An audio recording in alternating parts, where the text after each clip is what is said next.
Assalamualaikum warahmatullahi wabarakatuh. Pendidikan Agama Islam dan Budi Pekerti, video sumber belajar fase D kelas 7 elemen fikih oleh Fauzia, mahasiswa PPG dalam jabatan PES 2 tahun 2023 LPTK UIN Araniri, Banda Aceh. Materi pokok kita hari ini adalah semua bersih hidup jadi nyaman. Di dalam materi ini, nantinya kita akan mempelajari toharah atau bersuci menurut ajaran Islam. Yang pertama, mempelajari dan memahami ketentuan-ketentuan tentang toharah. Yang kedua, mempraktikkan tata cara toharah. Yang ketiga, mempelajari dan memahami hikmah toharah. Dan yang keempat adalah mengamalkan perilaku suci dalam kehidupan nyata.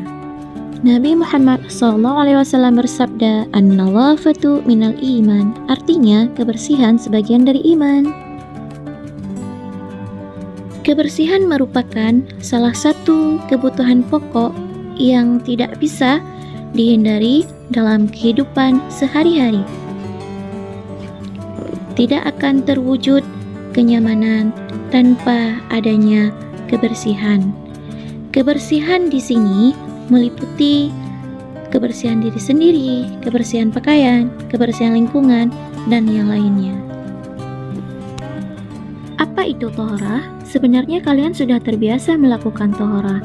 Toharah artinya adalah bersuci dari najis dan hadas. Najis adalah kotoran yang menjadi sebab terhalangnya seseorang untuk beribadah kepada Allah.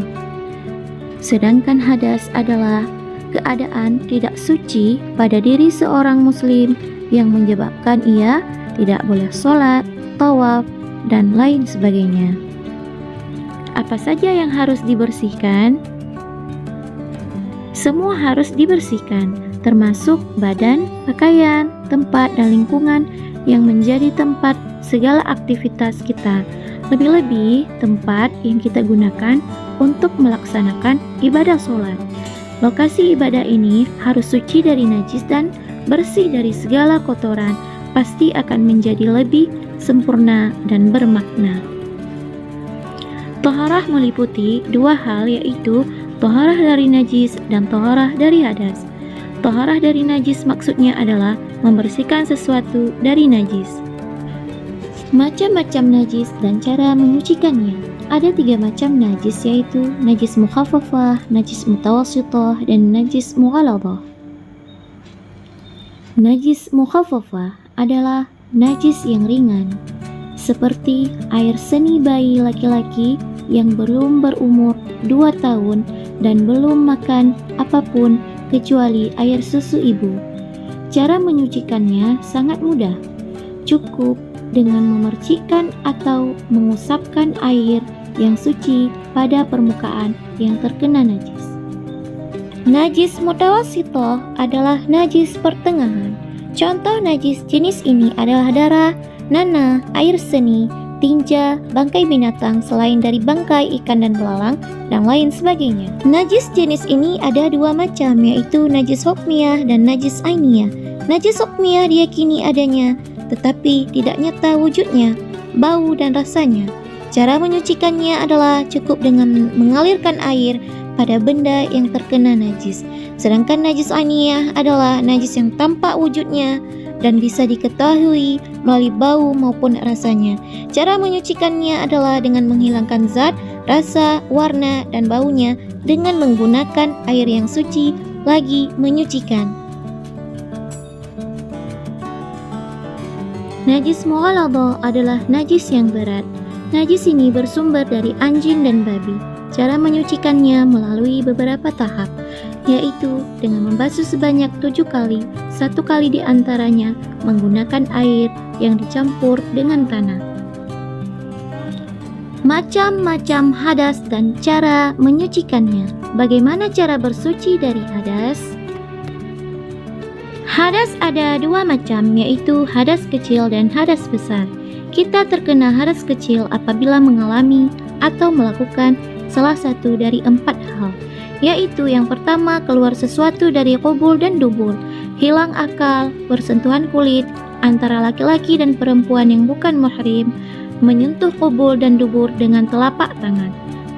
Cara menyucikan hadas kecil dengan berwudu. Apabila tidak ada air atau karena sesuatu hal, maka bisa dengan tayamum. Bagaimana dengan hadas besar? Kita terkena hadas besar apabila mengalami atau melakukan salah satu dari 6 perkara, yaitu dalam keadaan junub, keluar mani, haid, melahirkan, nifas, meninggal dunia. Cara menyucikannya adalah dengan mandi wajib, yaitu membasuhi seluruh tubuh dari ujung rambut sampai ujung kaki. Apabila tidak ada air atau karena sesuatu hal, maka bisa dengan tayamum. Masalah hadas besar bagi perempuan. Perempuan mengalami peristiwa khusus yang tidak dialami oleh seorang laki-laki. Seorang perempuan mengalami peristiwa haid, nifas, dan terkadang istihadhah atau darah penyakit. Darah yang keluar dari rahim perempuan ada beberapa macam. Ada yang dinamakan haid, nifas, dan istihadhah atau darah penyakit. Beberapa cara bersuci atau taharah dari hadas. Pada umumnya, orang bersuci dari hadas menggunakan air. Adapun air yang bisa dipakai untuk bersuci adalah air yang suci sekaligus menyucikan. Air jenis ini merupakan air yang bersumber dari alam, baik yang keluar dari bumi maupun yang turun dari langit, seperti air sumur, air sungai, air hujan, air laut, air danau, air embun, air salju, dan sebagainya. Yang pertama, mandi wajib. Mandi wajib adalah mandi untuk menghilangkan hadas besar, sering disebut juga mandi janabah atau junub. Adapun cara niat mandi wajib adalah sebagai berikut. Nawaitul ghusla li raf'il hadatsil akbari fardhan lillahi ta'ala. Saya niat mandi menghilangkan hadas besar karena Allah Ta'ala. Yang pertama sekali, niat mandi untuk menghilangkan hadas besar. Jika dilafalkan, maka bacaannya adalah seperti di atas. Yang kedua, menghilangkan najis apabila terdapat di badannya, seperti bekas tetesan darah. Yang ketiga, membasahi seluruh tubuh, mulai dari ujung rambut sampai ujung kaki. Pada saat mandi wajib, kita juga disunahkan untuk membaca basmalah, mencuci kedua tangan sebelum dimasukkan ke dalam bejana, berwudu terlebih dahulu, mendahulukan yang kanan dari yang kiri, menggosok tubuh, dan sebagainya. Kedua, wudu. Wudu adalah cara bersuci untuk menghilangkan hadas kecil. Adapun tata cara wudu adalah sebagai berikut. Niat wudu. Nawaitul wudu'a li raf'il hadatsil asghari fardhan lillahi ta'ala. Saya niat wudu menghilangkan hadas kecil karena Allah Ta'ala. Pertama sekali, niat dalam hati. Jika dilafalkan, maka bacaannya seperti di atas. Disunahkan mencuci kedua telapak tangan, berkumur-kumur dan membersihkan lubang hidung. Membasuh muka, membasuh kedua tangan sampai siku, mengusap sebagian kepala.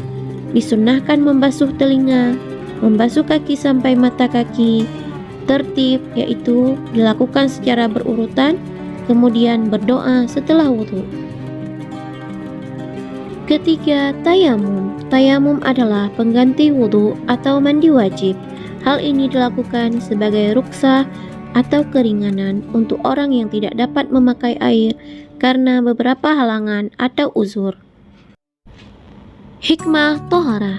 Orang yang hidup bersih akan terhindar dari segala macam penyakit, karena kebanyakan sumber penyakit berasal dari kuman dan kotoran.